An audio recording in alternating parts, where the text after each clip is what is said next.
မှာဖြစ်တာဘာဖြစ်တာတတိယဟုတ်လားဟုတ်တော့ဟုတ်ကောက်ခဲကောတတိယကိုသားကိုတတိယလို့တော့ကျွေးတော့ဘယ်နေလဲချက်တာပေါ့ဟာလာစားမယ်မမစားမယ်အော်ချွဲဦးမှာတတိယလည်းယုံကြည်ရလဲပေတလူလူနေတော့မဟုတ်ပေးကြံကုန်တာပေါ့ပေတလုံးလူတွေမ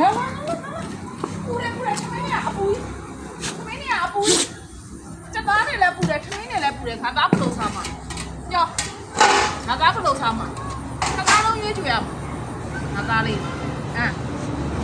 မင်းနဲ့လည်းပူတယ်ဟင်းနဲ့လည်းပူတယ်အပူကြီးပူနေမှလာတာနှုတ်သီးတွေကြက်ကုန်မယ်ဒါလေးနှုတ်သီးတွေကြက်ကုန်မယ်